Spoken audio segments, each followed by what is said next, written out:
Mercredi 22 mai, les jours passent vite, ou pas, ça dépend pour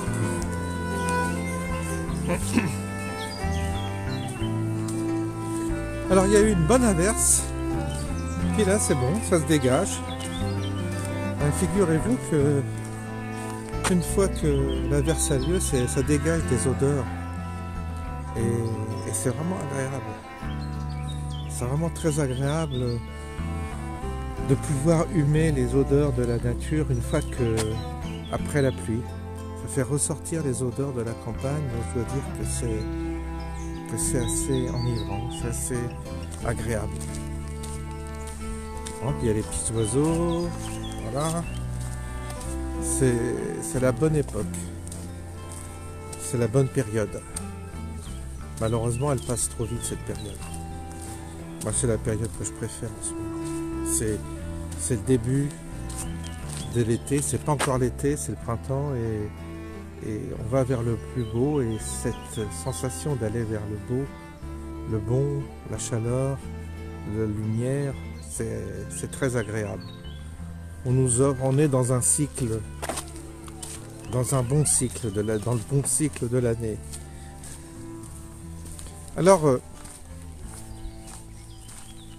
toujours pareil, sur ce chemin, on avance, on médite, puis parfois on se fait bousculer. J'ai eu un message agressif hier d'un catholique, puisque son avatar est une croix avec le Sacré-Cœur. Il a été extrêmement violent, donc je l'ai bien entendu expulser des gens qui font des commentaires, puisque j'ai cette possibilité-là. Et il ne faut vraiment pas accepter les remarques violentes et agressives, étant donné que on n'est pas dans un état d'esprit où on a du temps à perdre avec des gens violents et agressifs, puisque d'une part ma chaîne est libre d'accès, ceux qui n'aiment pas n'y vont pas, mais je ne suis pas là pour provoquer ni aller chercher des ennemis. Au contraire, on est là pour... en tous les cas, je suis là pour essayer de proposer quelque chose qui correspond à ma manière de ressentir les choses, de voir les choses. Et puis, c'est sans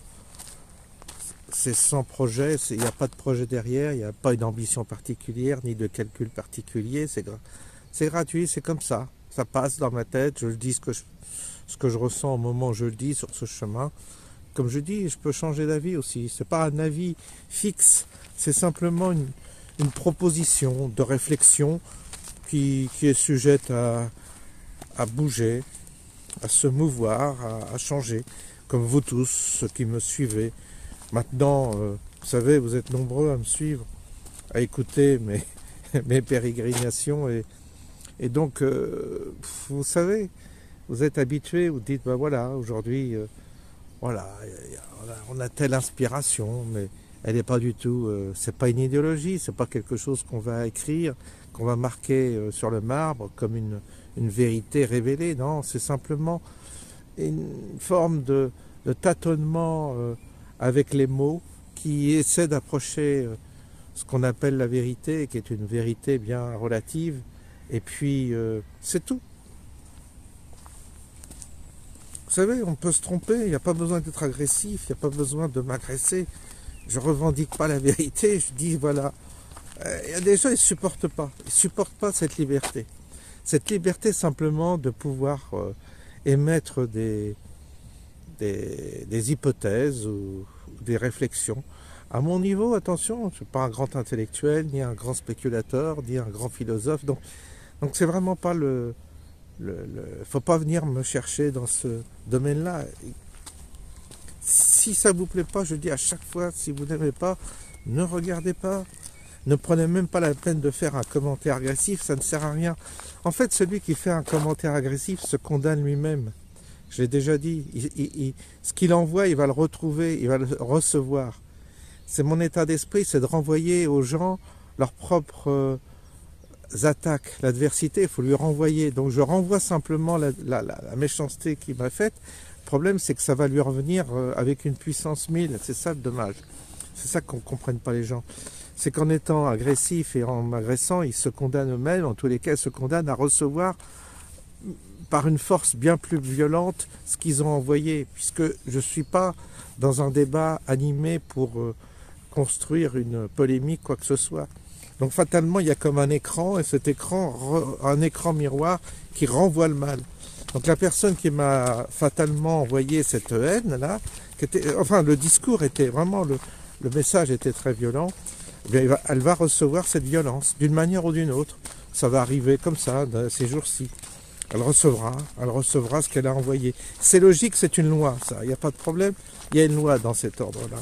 Je l'ai déjà constaté, je l'ai vu autour de moi 10 000 fois. Ça c'est, pour moi, c'est une affaire déjà entendue. Donc soyez prudents en tous les cas. Donc n'envoyez pas de message de haine, simplement, parce que je ne cherche pas à provoquer. Je cherche simplement à comprendre le monde dans lequel on est. C'est pas une attaque. Alors il y en a qui, parce que ça fragilise leur concept, ça fragilise leur conception de la religion, ça fragilise leur mécanisme de croyance, ça fragilise, mais je les fragilise pas, ils m'écoutent pas, qui restent dans leurs convictions, qui restent dans leur catéchisme, qui restent dans leur dogme, ça mais vraiment égal, c'est eux que ça concerne, c'est leur vie. S'ils ont envie de vivre dans un dogme toute leur vie, amer, avec une revendication de revenir à ce qu'était la France au 19e siècle, bah c'est leur souci, c'est leur problème. Qu'ils restent dans ce schéma-là, ils resteront jusqu'à la fin de leur vie, ils mourront avec cette idée, mais c'est pas mon souci. Moi, c'est d'avancer à travers l'époque que l'on est, d'avancer vers quelque chose d'autre, puisque on ne peut pas revenir en arrière, c'est pas possible. On ne peut pas revenir sur un... On n'a plus la mentalité d'autrefois, donc notre mentalité a changé, et c'est avec cette nouvelle mentalité qu'on doit faire. On doit faire avec, et on doit donc s'adapter. On doit se... Quand je dis s'adapter, on doit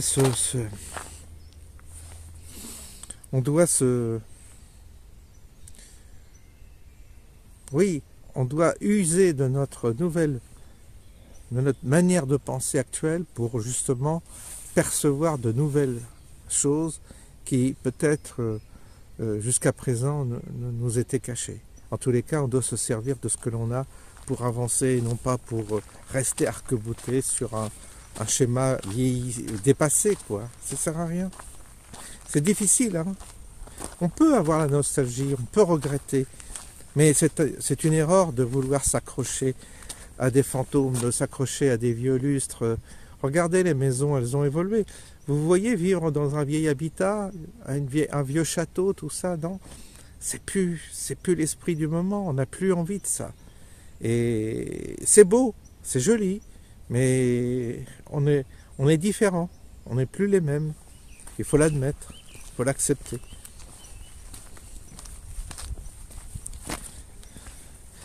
Sans pour ça, évidemment, approuver les dérives actuelles, du monde actuel. Enfin voilà. Alors de quoi allons-nous parler aujourd'hui? Aujourd'hui, je voudrais vous parler du fait d'être seul, parce que c'est une autre nécessité, presque une nécessité. À part vraiment des couples très fusionnels ou qui vivent quasiment de la même manière ou qui sont en harmonie totale, ce qui est extrêmement rare. Mais le principe d'être solitaire est important. Ça fait partie des règles également. Enfin, des règles. Ça fait partie des conditions. C'est plus juste de parler comme ça, des conditions. Et oui, pour avancer sur ce chemin de la découverte du monde intérieur, il y a presque nécessité à être seul.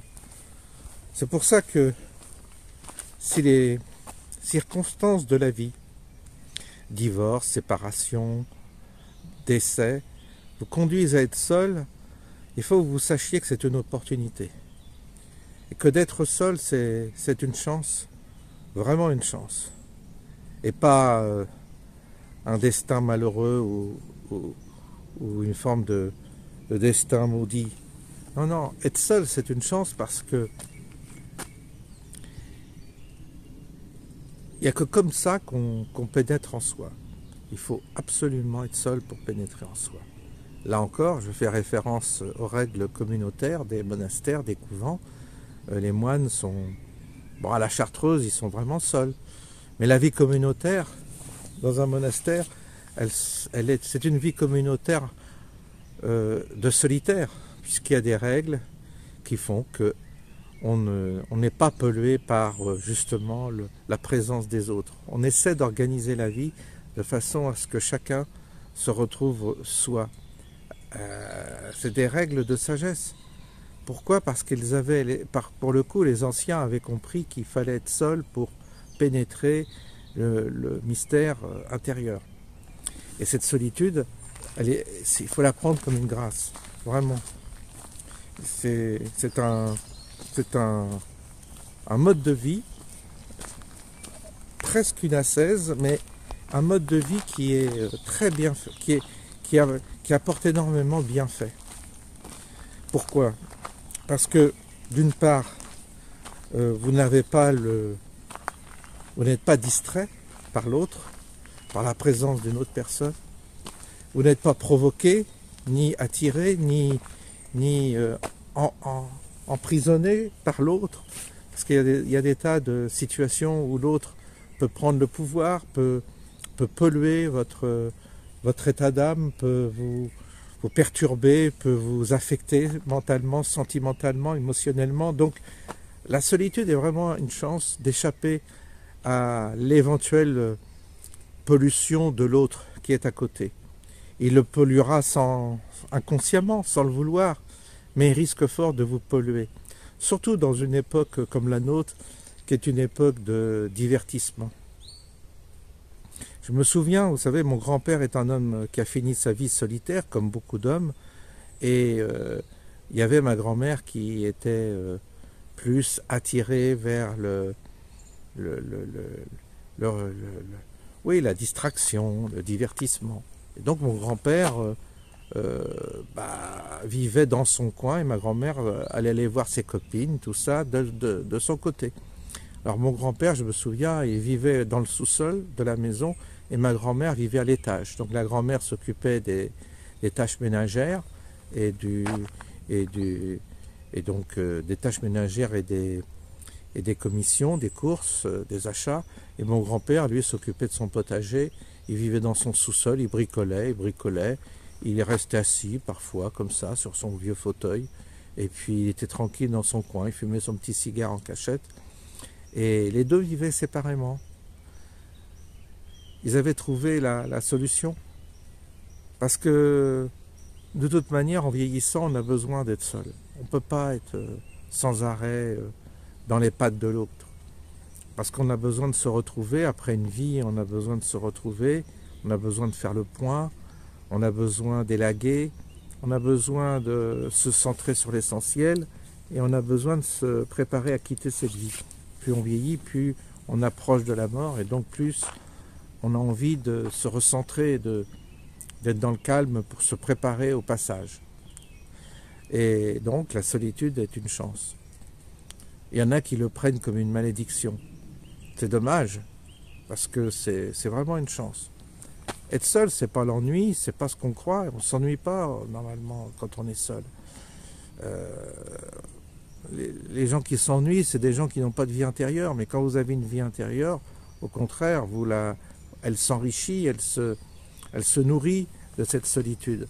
La solitude vous permet en tous les cas de l'enrichir, de la nourrir et de la développer. Et puis dans cette quête existentielle, il est quasi indispensable, de cette quête de la vérité, il est quasi indispensable de vivre seul. Ça fait partie d'une nécessité, à mon point de vue. Parce que, vous savez, vous posez la question et les réponses viennent comme ça. mais ils viennent au détour, toujours au détour, jamais d'une manière franche et directe. Donc c'est au détour d'une occupation, je dirais presque une occupation, ouvrir un livre à une certaine page, regarder même la télé à certains moments, zapper, regarder un film, regarder une série, regarder le ciel, regarder la nature.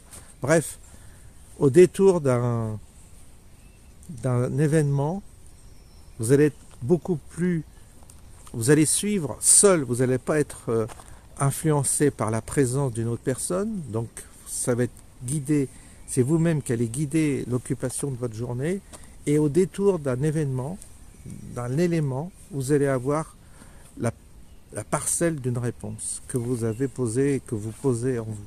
Et ça, c'est bien, parce que on ne peut que dialoguer on peut dialoguer avec l'invisible et avec nous-mêmes, avec notre monde intérieur, en étant seul. C'est une nécessité, sinon vous êtes pollué. L'autre, il vous parle, il vous occupe. Alors, ça a des bons côtés, c'est amusant, mais la contrepartie, c'est qu'on n'avance pas. On reste dans le superficiel, on reste dans l'anecdotique, et on n'avance pas sur le plan intérieur. Et comme moi, je suis très intéressé par la question existentielle,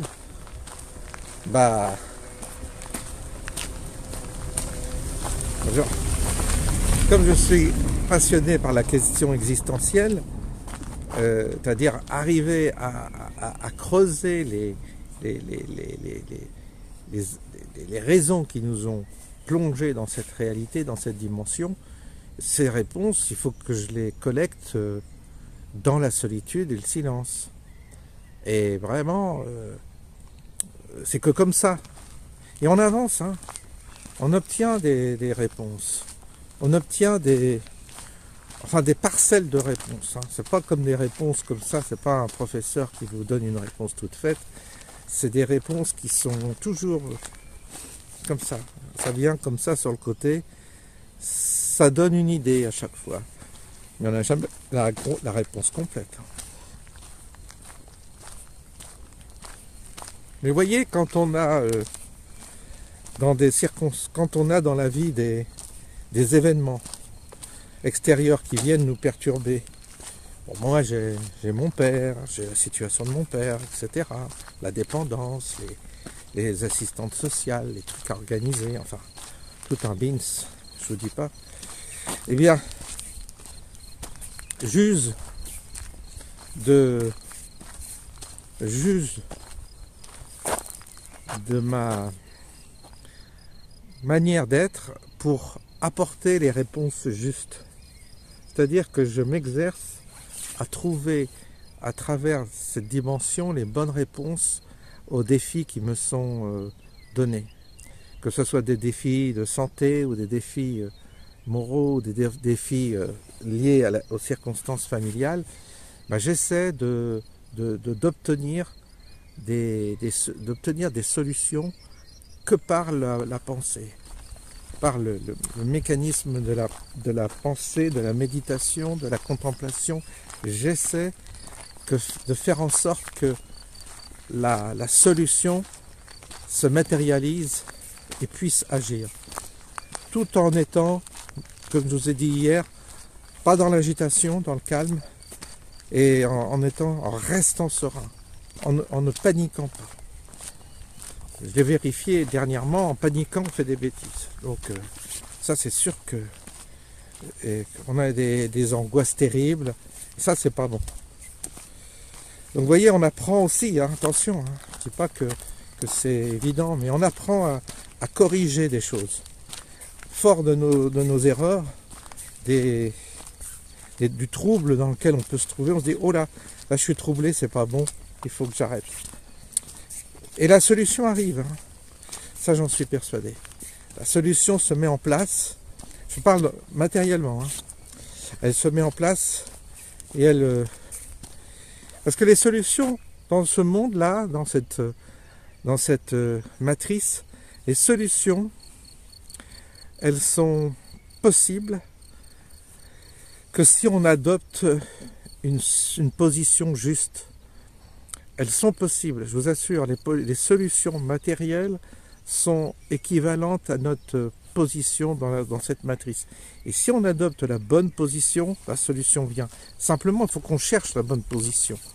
Et on ne peut pas résoudre un défi ou un problème matériel, on ne peut pas le résoudre par notre, comment dire, en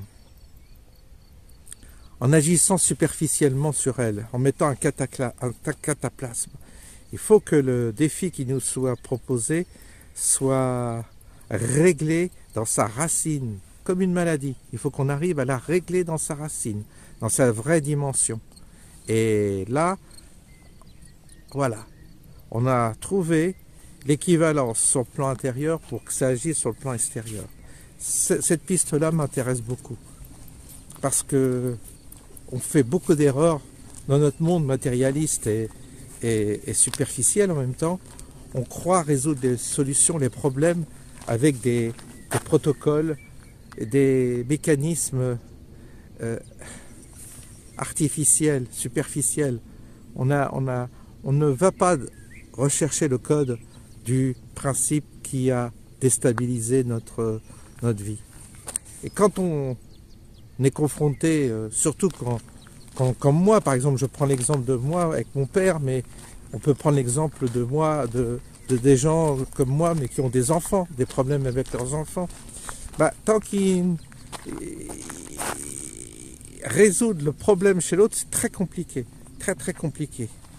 Ça nécessite là aussi un exercice particulier, parce que autant sur soi, on peut travailler sur soi. Je parle d'une maladie qu'on a, un cancer, un truc qui est une maladie, là, un truc qu'on sent, on peut travailler, on peut essayer de le résoudre. Autant quand c'est une personne extérieure, c'est compliqué.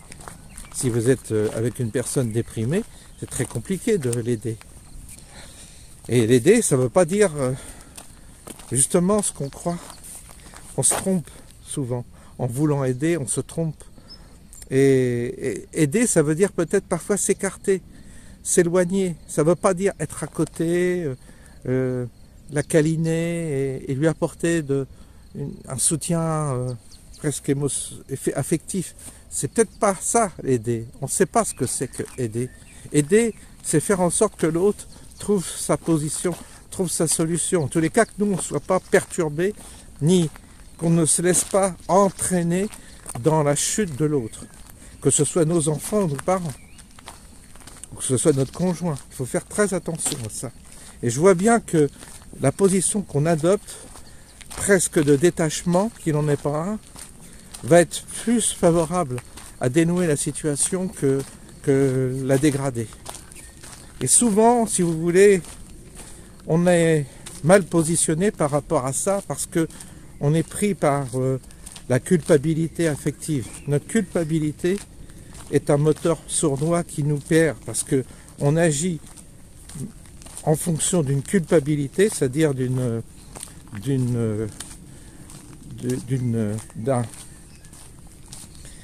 on agit en ayant été conditionné, parce que nous sommes conditionnés aussi par la culpabilité depuis bien longtemps. Là, on peut dire que c'est civilisationnel, c'est chrétien. Donc notre culpabilité, souvent, nous mène dans la mauvaise direction. Et on est souvent esclave de cette culpabilité. Et donc on n'agit pas comme on devrait agir.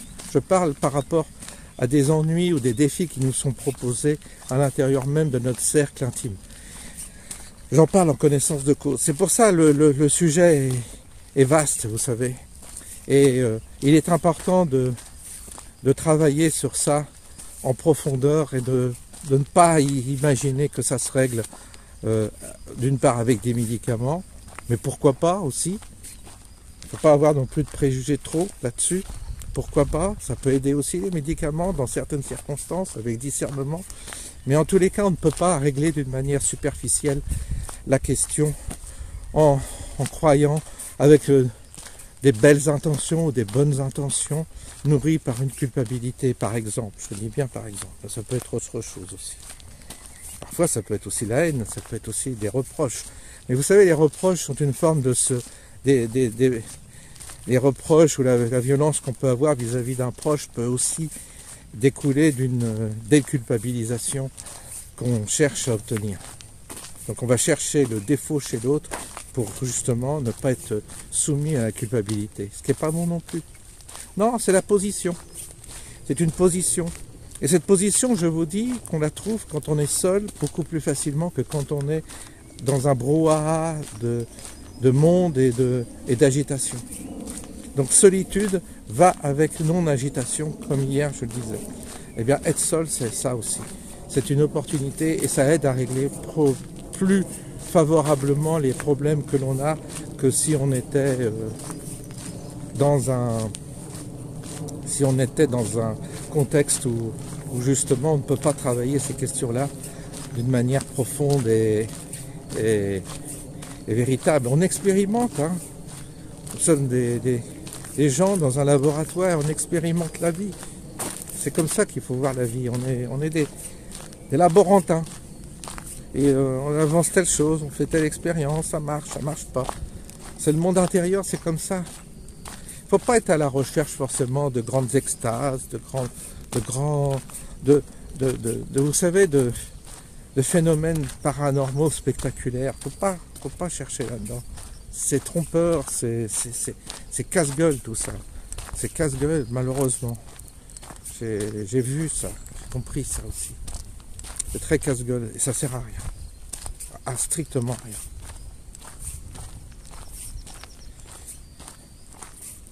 Au contraire, c'est contre-productif. Ça écarte du chemin, ça écarte de la voie qui consiste à travailler sur les éléments qui constituent notre vie, notre nature, notre existence.